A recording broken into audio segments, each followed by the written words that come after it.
ইতিহাস সবসময় মানুষের কাছে বিস্ময়ের জন্ম দেয়। পুরনো জিনিসের মাঝে মানুষ খোঁজে নতুনত্ব। পুরনো ঐতিহ্য, ঐতিহাসিক স্থানের মাঝে মানুষ মূলত তার অস্তিত্ব খুঁজে বেড়ায়। যুগ যুগ ধরে মানুষ তার অস্তিত্ব এবং ঐতিহ্যকে বাঁচিয়ে রাখতে স্থাপনা তৈরি করছে। সভ্যতার শুরু থেকেই তৈরি এসব স্থাপনার সৌন্দর্য ও অভূতপূর্ব নির্মাণশৈলী মানুষের দৃষ্টি কেড়ে নিচ্ছে প্রতিনিয়ত। সেই রকম একটি নিদর্শন রায়েরকাঠি জমিদার বাড়ি। আজ আপনাদেরকে ফিরোজপুরে অবস্থিত রায়েরকাঠি জমিদার বাড়ির আদ্যপন্ত জানানোর চেষ্টা করব এই ভিডিওর মাধ্যমে।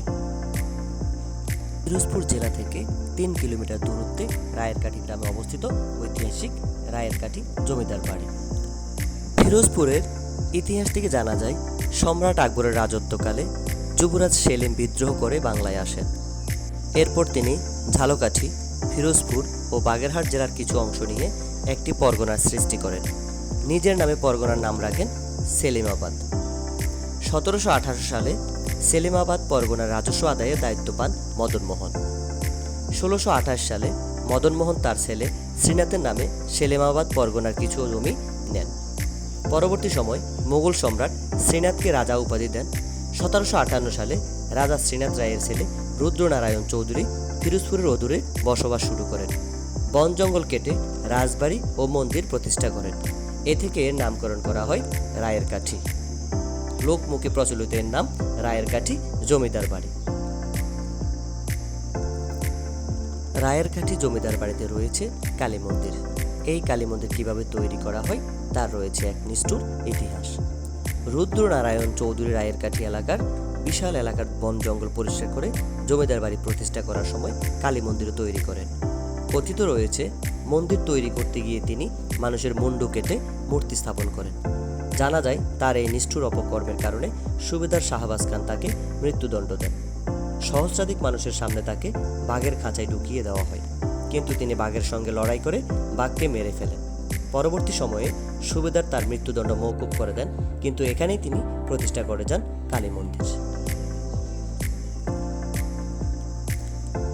প্রায় 200 একর জমিতে তৈরি করা হয়েছিল ছোট বড় 200টি ভবন। 11টি মঠ তৈরি করা হয়েছিল এবং প্রতিটি মঠেই ছিল শিবলিঙ্গ। এখন একটি মঠে একটি মাত্র শিবলিঙ্গ আছে, যেটির ওজন প্রায় 25 মণ। এছাড়া ছিল 40 থেকে 50টি গগনচুম্বী অট্টালিকা, যা রাজবাড়ির শোভাবর্ধন করত। রায়েরকাঠি জমিদার বাড়ির রয়েছে এক রহস্যময় ইতিহাস। আগে বছরে একবার মহোৎসব হতো কালী মন্দিরে। লোকমুখে প্রচলিত আছে, এই উৎসব এলেই পুকুর থেকে আপনা আপনি রান্নার জন্য পাত্র উঠত। রান্নার আয়োজন হতো সহস্রাধিক মানুষের জন্য। উৎসব শেষে পুকুরে ফিরিয়ে দেওয়া হতো পাত্র, কিন্তু কোনো একবার এক ব্যক্তি একটি পাত্র ফিরিয়ে না দিয়ে লুকিয়ে রেখেছিলেন। সেই থেকে আর কখনো পুকুর থেকে রান্নার পাত্র উঠত না। এ বিষয়ে এলাকার কিছু মানুষকে জিজ্ঞাসা করলে তারা সঠিক কোনো তথ্য দিতে পারেননি, কিন্তু ভূগোল এবং বিভিন্ন পত্রপত্রিকা ঘেঁটে এই তথ্যটি পাওয়া যায়। রায়েরকাঠি জমিদার বাড়ির অস্তিত্ব তেমন একটা নেই বললেই চলে, কিন্তু 300 বছরের অধিক সময়ব্যাপী তৈরি কালী মন্দির, শিব মন্দির ও রাধা গোবিন্দ মন্দির এখনও টিকে আছে তার ঐতিহ্য নিয়ে। লোকজনের আনাগোনা তেমন একটা নেই। রাজবাড়ি পড়েছিল অবহেলায়। এই মন্দিরে তদারকি করছে বর্তমানে ইসকন। প্রতি বছর ভূমি একাদশী পালিত হয় মাঘ মাসের শেষে এবং শিব চতুর্দশী পালিত হয় চৈত্র মাসের শেষে। প্রায় 5 থেকে 6 হাজার মানুষের আগমন ঘটে এই উৎসবে। এখন আমরা জানার চেষ্টা করব জমিদারের বংশধররা কে কোথায় আছেন। রাজা রুদ্রনারায়ণ চৌধুরীর একমাত্র বংশধর বলতে আছেন গৌর রায় চৌধুরী এবং গৌতম নারায়ণ চৌধুরী। রায়েরকাঠি শিব ও কালী মন্দির ব্যবস্থাপনা কমিটির সাধারণ সম্পাদক এবং রাজবংশের 29তম ও শেষ পুরুষ গৌতম নারায়ণ চৌধুরী। তিনি বলেন, রাজবাড়ি ও মঠগুলো সংরক্ষণ করা খুবই ব্যয়বহুল। গৌর রায় চৌধুরী সাংসারিক কাজকর্মে ব্যস্ত এবং জায়গা জমির দেখাশোনা করেন। তবে এই জমিদার বাড়ির বেশিরভাগ ভবনগুলো এখন ধ্বংসস্তূপে পরিণত হয়েছে। কিছু ভবনের উপরে টিন দিয়ে বসবাস করা হচ্ছে, তবে এখানে বসবাস করা খুবই ঝুঁকিপূর্ণ। এই ভবনগুলোর বেশ কিছু ভবনে ঢোকার পরে গা চমচম একটা পরিবেশ উপলব্ধি করতে পারছি। ভিতরে এখনো স্যাঁতস্যাঁতে একটা গন্ধ রয়ে গেছে। ছিমছাম নীরবতা বিরাজ করছে প্রতিটা ভবনের ভিতরে। কিছু কিছু ভবনের ভিতরে এখানকার যারা বসবাস করছেন তারা খড়কুটা রাখছেন, আবার কিছু ভবনের ভিতরে গরু এবং ছাগল বেঁধে রাখছেন।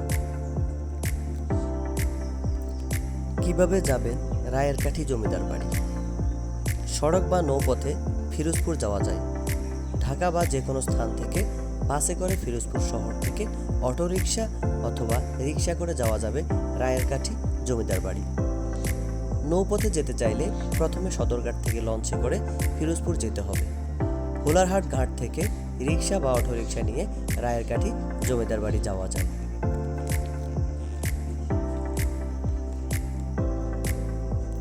সবশেষে একটাই কথা বলবো, ইতিহাসকে বাঁচিয়ে রাখার দায়িত্ব আমাদের সবার। সেই ইতিহাস টিকিয়ে রাখতে হলে তার অবহেলা না করে যত্ন করতে হবে, কারণ ইতিহাসকে ঘিরে মানুষের অস্তিত্বের বসবাস।